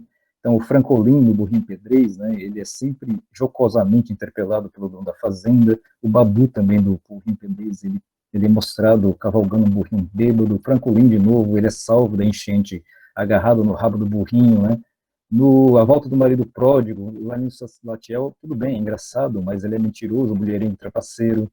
No corpo fechado, não, no duelo, o Túlio todo, aí eu vou ler o que o próprio Guimarães escreveu. Papudo, vagabundo, vingativo e mau. No corpo fechado, o Manuel Fulô é um contador de vantagens e, em última análise, covarde na hora que precisava enfrentar o perigo, né? Então ele está sempre tratando seus personagens meio que de uma maneira negativa, né? Ou então jocosa, né? E, por último, no Sagarana, o Guimarães Rosa não dá tão a ver a interioridade profunda de seus personagens, né? Os personagens não têm tantos dilemas, medos, dúvidas, né? E ele é uma obra em que os contos têm mais foco em ações exteriores, né? E reflexões superficiais dos personagens, né? O que não é um defeito, isso é uma maneira diferente de contar, é uma escolha narrativa válida, mas quando a gente migra para o Corpo de Baile, dá uma sensação diferente, né? Porque no Corpo de Baile, com exceção do Recado de Morro, onde tem realmente uma ação exterior predominante, né? E você tem bastante humor, principalmente na caracterização de cada um dos recadeiros, todas as outras novelas são mergulhos nos âmagos dos personagens, principais principalmente, né? Então, em Corpo de Baile, o Guimarães Rosa, vocês notem, por favor, ele privilegia a reflexão, a introspecção em detrimento da ação. Quase nada acontece no Corpo de Baile, na verdade, em muitos momentos, né? E no Corpo de Baile também não tem humor, é muito pouco humor, né? Tirando o Recado do Morro, né? E o Guimarães Rosa usa um procedimento narrativo que chama discurso indireto livre, que é narrar a história de maneira cúmplice com seus personagens, né? Então a gente lê a história do Campo Geral pelos olhos do Miguelinho, lê a história do Surupita pelos pensamentos do Surupita, lê a história do Manuelzão pelos pensamentos do Manuelzão, né? Então não existe um narrador de fora como em Sagarana, né? E sempre está colado no personagem, né? Então, nós vemos os pensamentos do Miguelinho, do Manuelzão, do Surupita, da Lalinha, da Maria da Glória, de Lélio, e no próprio Cara de Bronze, onde você tem uma coletividade de vaqueiros, eles como se fosse uma consciência única falando assim, os pensamentos daquela comunidade, né? Então, eu vou dizer que o Guimarães Rosa, em Corpo de Baile, ele descobre um homem reflexivo, né? E isso confere uma grande humanização e universalidade aos personagens, né? E aí, para fazer um link com o que eu disse no começo, isso vai linkar com o Pé Duro Chapéu de Couro. Se com o Pé Duro Chapéu de Couro de 52 o Guimarães Rosa propunha a gente valorizar a vida sertaneja e vaqueira como exemplos e como filosofia de vida, essa complexidade interior que o Guimarães Rosa dá para os personagens de Corpo de Baile é tão tão valiosa quanto qualquer romance urbano, né? Então ele alça o romance regional, a história regionalista, o personagem regionalista para o mesmo patamar que tinha na época o personagem urbano de romance urbano, né? São dos comentários e as postagens que o grupo fez. Fred, super obrigada. Nossa, que aula maravilhosa. Assim, eu espero que as pessoas que estão começando agora a ler o Corpo de Baile com a gente, que ajude, né, o pessoal a mergulhar mais na obra. Eu acho que foi maravilhoso. Obrigadíssimo, Fred. E agora a gente está aberto aqui, por favor, coloquem suas perguntas aqui no chat. E aí eu vou lendo e passando para o Fred. Não sei, Fred, você prefere você ler e responder ou você quer que eu vá lendo as questões para você? Você pode decidir. Você fez essa seleção aí, eu vejo se eu consigo responder. Tá, então eu vou ler. Tem duas que perguntaram no meio do caminho aqui, logo no começo, e que acho que uma pessoa perguntou em qual jornal que foram publicados os textos de 47 a 54. Você falou que foi publicado no jornal, mas a pessoa perguntou qual é o nome do jornal. Eu acho que eu até vi alguém responder. O Vaqueiro Mariano foi publicado no Correio da Manhã, né, em três partes, né? Foram três datas diferentes. Recentemente eu até descobri que depois, nessa mesma época, ele foi publicado também no estado de São Paulo, né? Então tem duas opções. Mas como eu disse,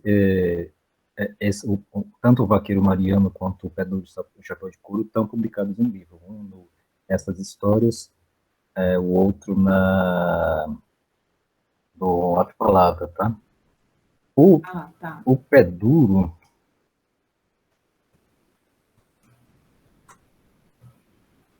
ele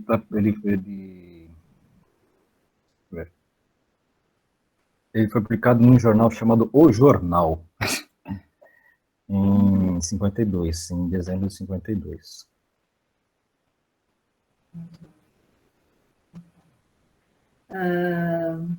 A Fernanda teve que sair, mas ela tinha deixado uma pergunta, uma curiosidade aí dela, assim, que, no caso, o Grande Sertão Veredas, que saiu do corpo de baile, né? Como que ele ficaria nos planetas do corpo de baile? Se assim, que planeta ele seria no caso de ele estar contido no corpo de baile? Ou se entrou algum no meio do caminho, se essa coisa astrológica já estava pensada ou não? Eu acho o seguinte, como eu disse, como eu deixei a informação pela metade não, no princípio, e não, obviamente não era meu objetivo desenvolver isso, o planejamento de corpo de baile não foi uma coisa muito linear, né? O Guimarães Rosa, até 53, provavelmente, ele está pensando em outras coisas, ele está escrevendo outras narrativas que ele deixa inacabadas, né? E, inclusive, eu disse para vocês que narrativas de corpo de baile fariam parte de outros livros que não são corpo de baile, né? Então, eu acho que existe algum momento nessa, obviamente a gente não vai conseguir saber porque não existe nenhum depoimento dele, nem de outra pessoa que estava lá, né, testemunhando, né? Mas me parece que em algum momento ele realmente define as narrativas do corpo de baile, inclusive eu estava lendo para me preparar para essa apresentação que também para o corpo de baile ele tinha pensado em 9 narrativas, né? Como são 9 contos do Sagarana. E aí ele vai para 7, né? Então me parece, se eu fosse chutar uma resposta, porque a gente só pode especular, eu diria que talvez ele só tenha chegado nessa ideia de associação dos planetas mais para frente, né? Quando ele já tinha realmente as 7 histórias. Então não me parece que a gente possa pensar o próprio Grande Sertão Veredas como partindo da ideia dos planetas. Eu acho que provavelmente durante o processo criativo dele, ele queria contar algumas histórias, mas ao mesmo tempo ele foi criando, ou posteriormente, ou no meio do caminho, foi criando depois essa malha de conexões, né?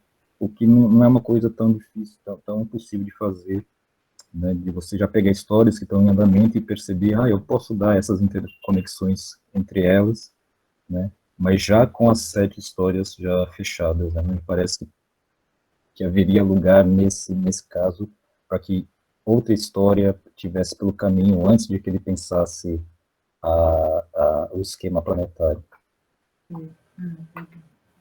E a Cris tinha perguntado, você falou que o Migvin tinha 3 aprendizados, qual o terceiro, né? Você falou 2. A alegria e a beleza, né? Você tinha falado que eram 3 aprendizados? Se eu falei 3, foi porque eu tive algum lapso, assim, mas eu só queria apresentar 2.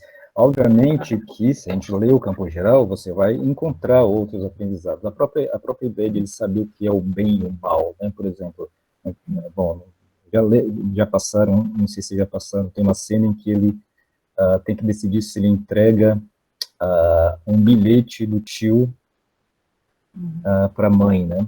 Então ele fica o tempo todo... No comecinho, a gente começou a semana passada. Então ele fica o tempo pensando se ele deve ou não. Então ele está pensando nas suas responsabilidades morais, né? Então é um processo longo de aprendizado em vários níveis, né? Mas para o aspecto do sol, que é a questão da beleza e da alegria, eu Eu achei que era o mais importante.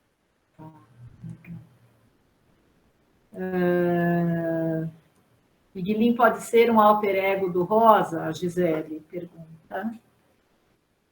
Ele é, obviamente, inspirado na própria infância por inúmeros motivos, né? Bom, não posso falar muito, senão eu vou contar toda a história.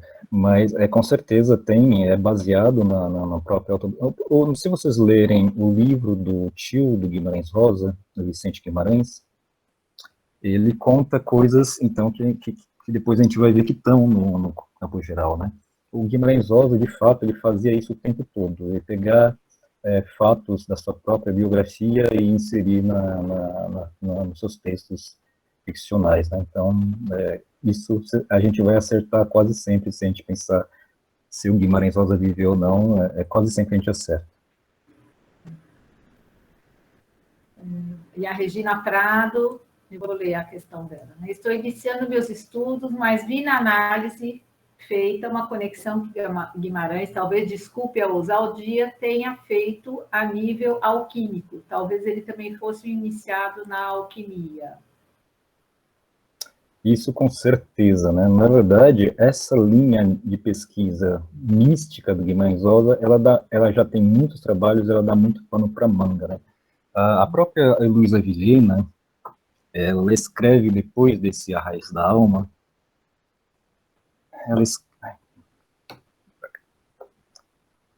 ela escreve um outro livro chamado O Roteiro de Deus.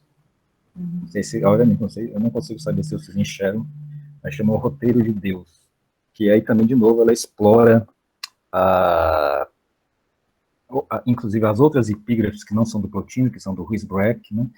E continua nessa linha mística, religiosa, sagrada, né? Esotérica do Guimarães Rosa. Outro estudo, novamente tem vários, mas outro estudo importantíssimo é do Francis Utesá, que é se não me engano, a metafísica no Grande Sertão Veredas, né? Também explora esse tipo de estudo, né? Enfim, com certeza, tem uma tese que saiu nessa década, recente, que trata exatamente da alquimia, que, se não me engano, chama Solve e Coagula, e aí continua, se vocês quiserem, eu até posso passar depois, que também explora essa relação da vida do Guimarães Rosa e da obra do Guimarães Rosa com esses processos alquímicos, né? E não só o Corpo de Baile, como os Grandes Sertões Veredas e muitos outros textos do Guimarães Rosa estão muito ligados com filosofias e religiões orientais e obviamente também judaico-cristãs. É uma grande mistureba, porque ele realmente gostava de fazer essas coisas. Bom, tem milhares de elogios, acho que, não sei se você está vendo aí, montes, todo mundo agradecendo, dizendo maravilhoso, o Jean aqui, falando Pedro Orozio, guia literário. A Maria Cecília está perguntando que, em carta de fevereiro de 65, Rosa afirma que o Corpo de Baile é o seu livro predileto. É isso mesmo? Há outras declarações dele nesse sentido?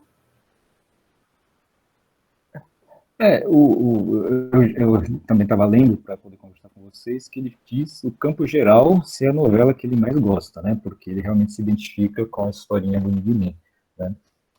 Mas pode, então, não sei se é exatamente a mesma carta, mas eu estou complementando, então, mais especificamente o Campo Geral, de fato.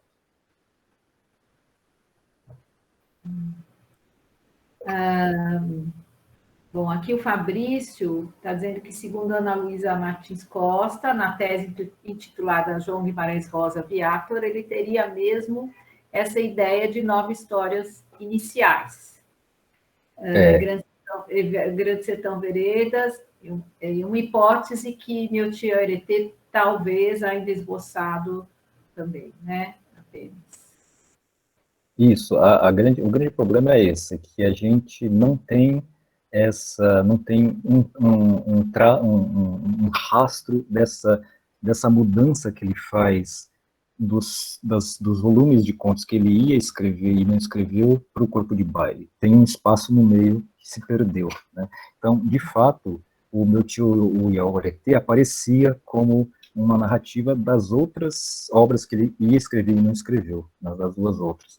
Mas se nessa transposição, daquelas que ele tinha pensado, realmente ele ia passar para o Corpo de Baile, a gente não sabe. É que quando a Ana Luísa escreveu a tese dela, ela não chegou a abordar essas narrativas inacabadas, né? Se ela tivesse olhado as narrativas inacabadas, provavelmente pode ter sido por vários motivos, porque ela não chegou a ver, até porque explorar um arquivo é uma coisa bem difícil, né? Ela teria complexicado um pouco mais essa teoria. Né? Então, ela chutou o Meu Tio Yaowaretê, porque realmente existe essa inscrição do Rosa de que ele acabou o Meu Tio Yaowaretê antes, inclusive em 49 já, né? Ele já tinha estava provavelmente escrito uma versão do Meu Tio Yaowaretê, mas ele tinha outras coisas escritas também, né? Outras coisas em curso de escrita, né? Então, pode ser qualquer coisa. A gente sabe 8, porque sabe do Grande Sertão Veredas, mas a nona realmente é mais difícil. Depois que você vê todas as narrativas inacabadas no arquivo, você já não sabe mais exatamente qual é essa nona. Aí a professora Márcia Moraes, ela disse que sentiu falta de mercúrio. Acho que você falou, ela pergunta, ela fala, será que eu comi mosca? Da falta do mercúrio, que você tinha falado, você falou que o mercúrio estava... oh, meu Deus. Para a teoria planetária da Heloísa Villar se fechar, ela tem que atribuir ao recado do morro dois corpos celestes, tanto a Terra, que é fixa, quanto o Mercúrio, que está girando em torno da Terra. Né? Tá. A Karine está perguntando o aspecto moral ou medo da violência do pai, professor. Aí eu não sei referente ao que você está perguntando, Karine, se você quiser depois. Deu para entender, Fred? Não consegui, desculpa. Bom. A Nelly falou que vai mergulhar aqui nessa magia do número 7, que gostou se interessou pela presença do número 7, né? Eu até posso fazer uma outra observação. No Meu Tio Yaowaretê mesmo, né? Você tem outra cifração do Guimarães Rosa, né? Porque ele que também tem a ver com o número 7, mas no caso dos 7 pecados capitais, né? Então, o personagem, ele exerce, ele persegue, vou dizer assim para não estragar muito, mas ele persegue outros personagens que estão ligados cada um está ligado a um pecado capital, né? Então, o Guimarães Rosa gostava de fazer essas interconexões entre grandes sistemas, né? Sistemas de categorias com as suas narrativas, dentro das suas narrativas. E também é 7. Nossa, isso para mim é bem novidade, eu não sabia. Não.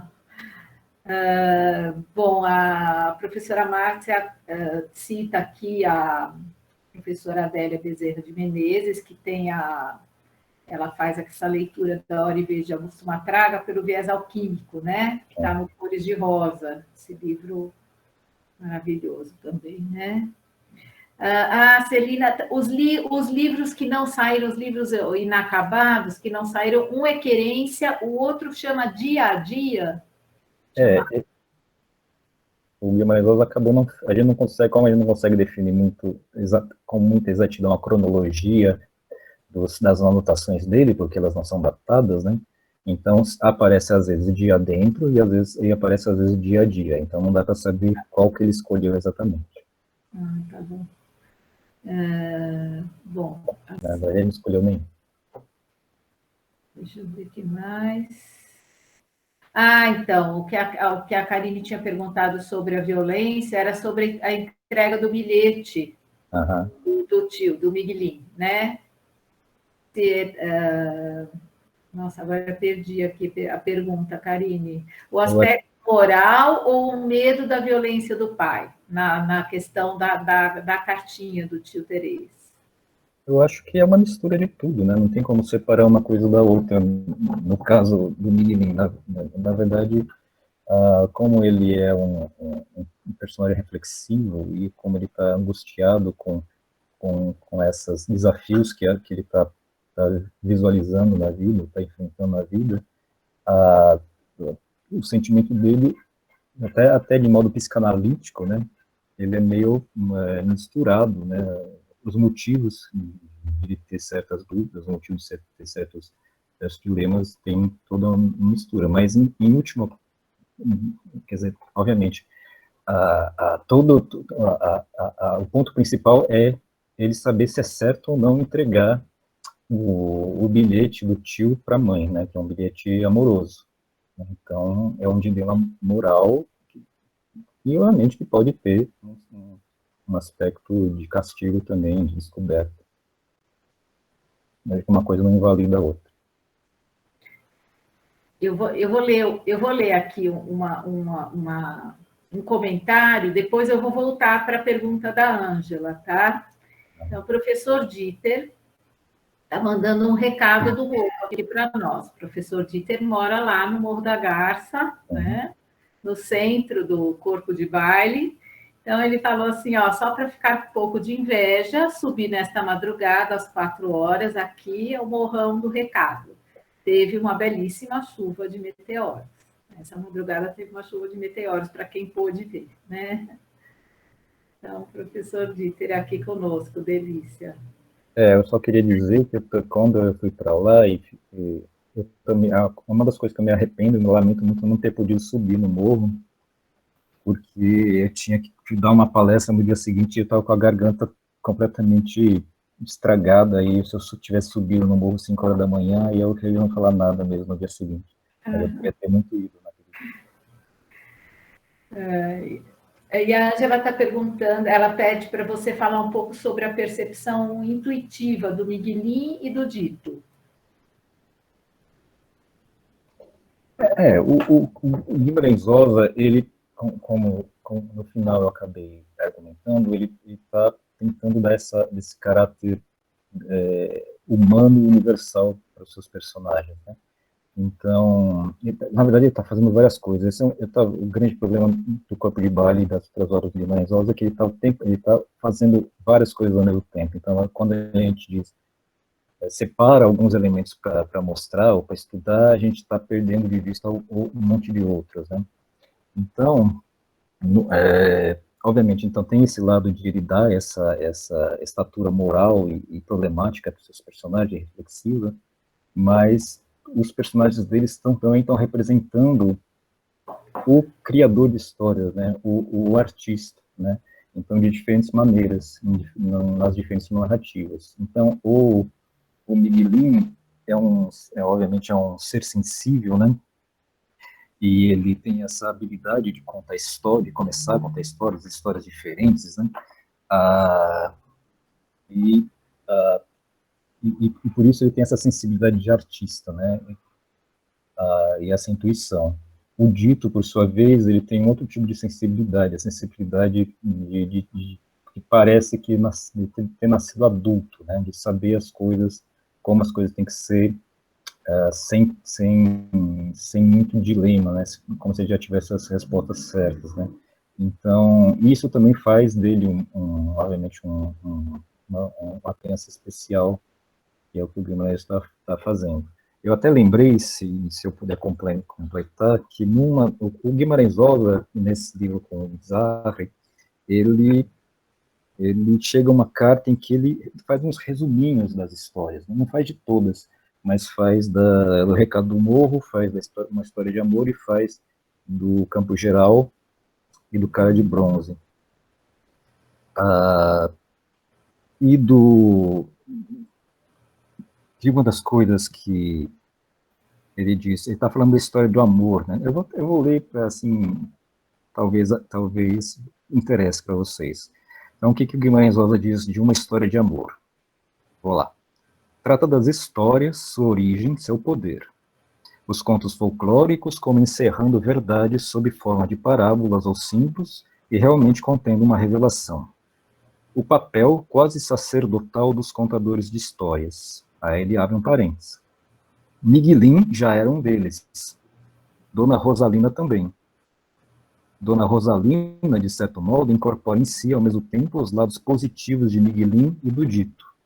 Lélio, na história de Lélio, o Guimarães Rosa dizendo, Lélio é Miguelin, mas apenas sua parte sofredora e angustiada, aspirando ao equilíbrio superior.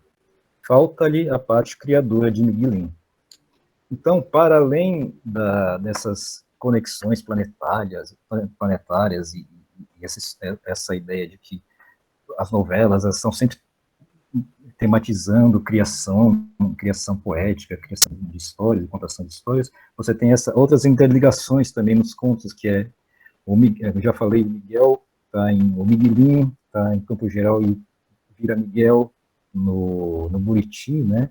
Mas você tem outras migrações, né? O Grivo de Campo Geral, que é uma criança também, ele vai parar em Cara de Bronze. Os irmãos do Miguelinho, a Adrelina, o Tomé, eles vão parar na história de Lelilina também, né? Então, os próprios personagens, eles vão transitando pelas histórias, né?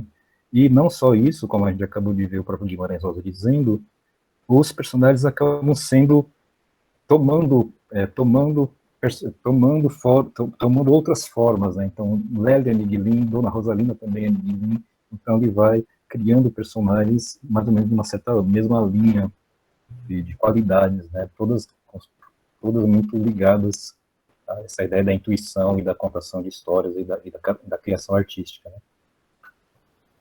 O Fred, essa dança dos personagens é como num corpo de baile mesmo, né? Que nem sempre todos os bailarinos dançam a mesma peça, né? Eles se revezam, né? Um grupo dança uma peça, algumas pessoas de um grupo vai para outro, tem todo esse revezamento, né?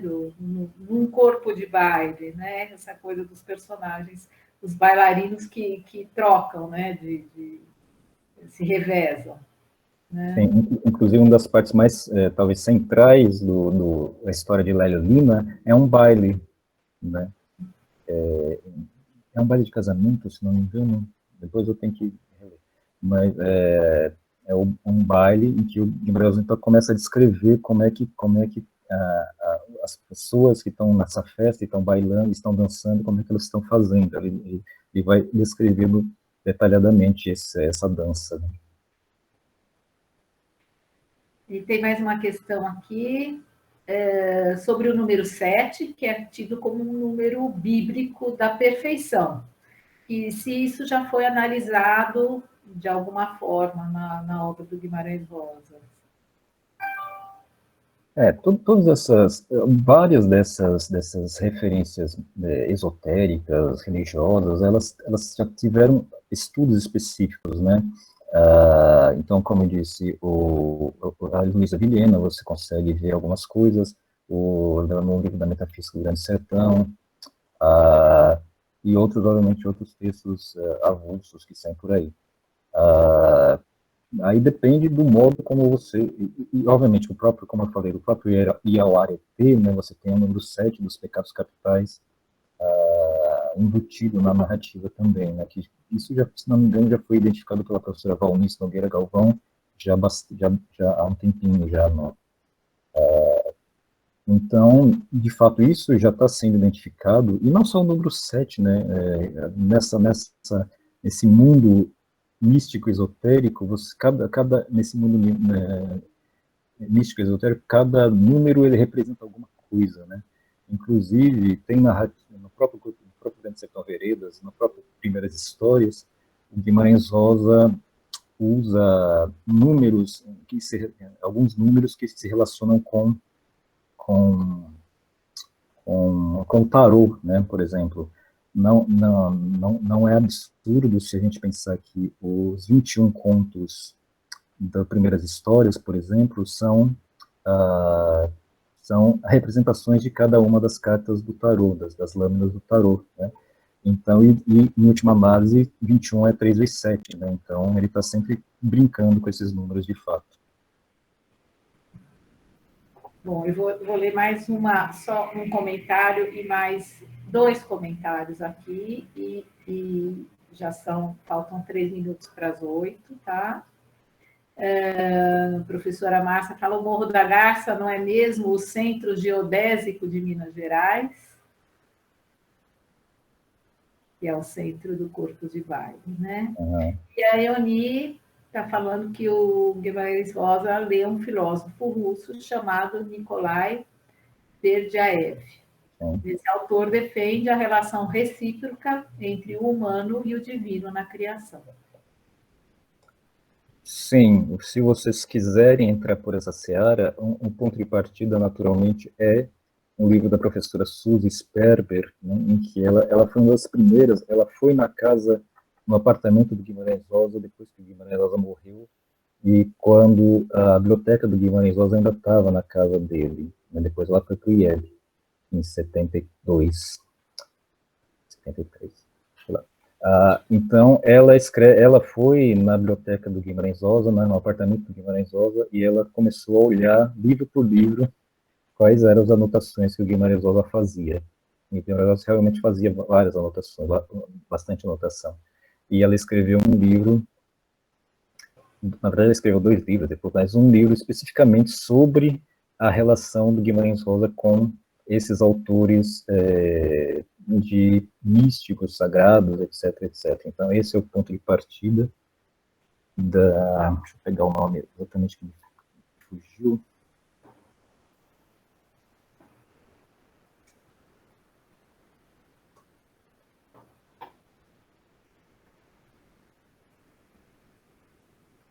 Chama Caos e Cosmos, leitura de Guimarães Rosa. Então, é um livro, esse é o ponto de partida obviamente tem muita coisa depois disso, mas é onde ela lista vários dos autores lidos pelo Guimarães Rosa. E o problema do Guimarães Rosa é que ele fazia uma salada mista de influências filosóficas, religiosas, etc. Né? Então, se você falar do Berdyaev, você está certo, se você falar do Plotino, você está certa, ele estava lendo tudo isso e ele misturava tudo isso nas suas obras. Bom, o Dieter respondendo para a professora Márcia sobre o centro geodésico, né? Para os ilimonistas da geodesia, o centro de Minas fica pertinho, mas no município de Corinto. Mas para os iluminados, o Morrão é que é o centro do universo mesmo, né? E esse privilégio do professor Dieter morar lá, né? Dieter. A Ângela está fazendo... Oi. Se eu puder só complementar, essa parte, digamos assim, geográfica, não sei nem como chamar, mas geográfica,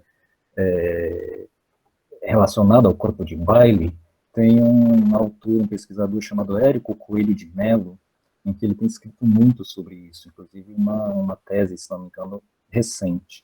Então, ele pega mapas e começa a marcar no mapa as fazendas do corpo de baile e a partir disso ele bola umas teorias para dizer outras coisas além da teoria planetária, né? Ele vai tirando outras conclusões a partir disso. Então, quem quiser realmente se aprofundar, vocês vejam esses trabalhos do Érico Coelho de Mello. Nossa, para quem gosta de geografia, principalmente. Bom, não sei se ainda dá tempo, tem mais uma questão aqui da Ângela, a visão da beleza do Mutum, vista através das lentes do doutor, poderia também representar o sol e, ao contatar a beleza do lugar, se despedir dele para ir-se embora?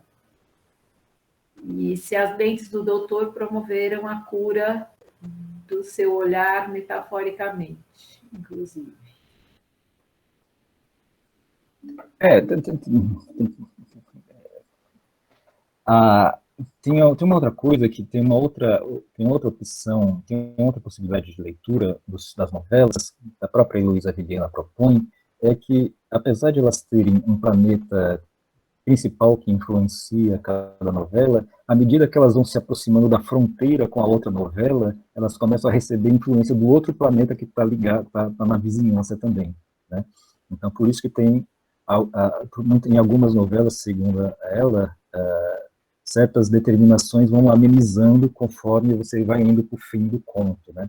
Então, se a gente pensa que a fronteira com o Campo Geral, se não me engano, é uma história de amor, né? Então, pode ser que a gente consiga desenvolver algum raciocínio, alguma argumentação de que nesse momento da finalização, que de fato está correto, é onde o sol brilha o mais forte, né? Porque realmente a luz chega, né? A visão chega, né? Mas pode ser que já tenha, a gente tem que ver que tipo de influências pode ter já de Júpiter, né? Que é na próxima história. E, de fato, boa noite para todos. E, de fato, é difícil falar de como os personagens, em geral, nas novelas, os personagens, eles sofrem transformações, né? Sofrem algumas transformações.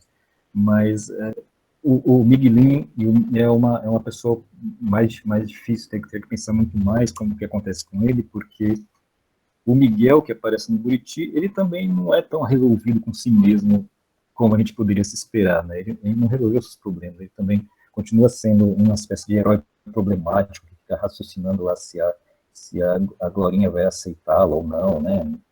O que representa para ele a volta para o lugar de origem, né? Inclusive porque, quando vocês forem ver, vocês perceber como é que ele aborda o dito, né, no Buriti. Esse é o meu enigma aqui, como é que ele fala do dito no Buriti. Então, não me parece que ele tenha superado exatamente todas as minhocas que ele tinha na cabeça.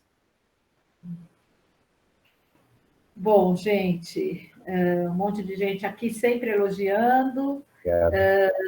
Fred, nossa, muito, muito obrigada. Foi assim, não sei nem o que dizer. Vai render aqui, ó, a nossa leitura.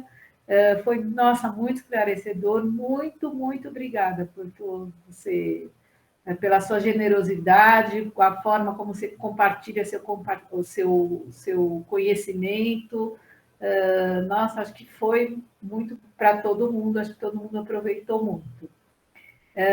Quero agradecer a todos que participaram aqui dessa noite.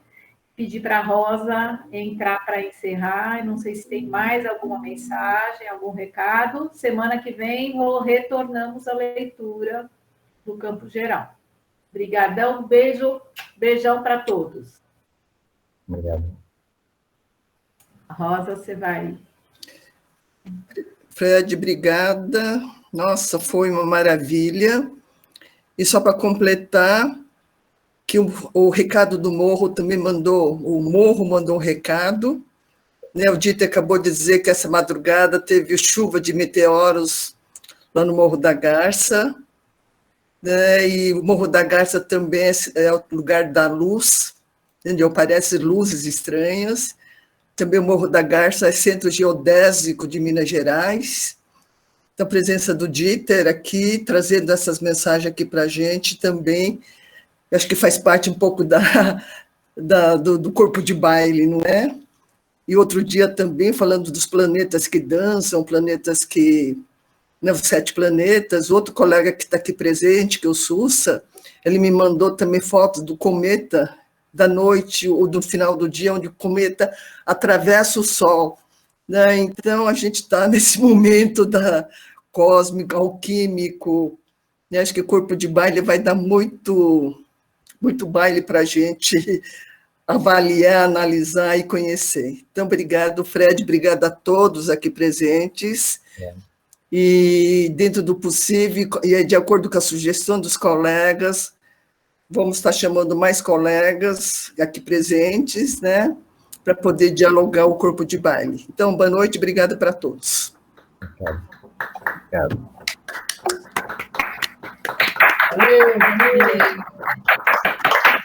Obrigada. Maravilhoso. Muito bom. Obrigada, boa noite. Boa noite.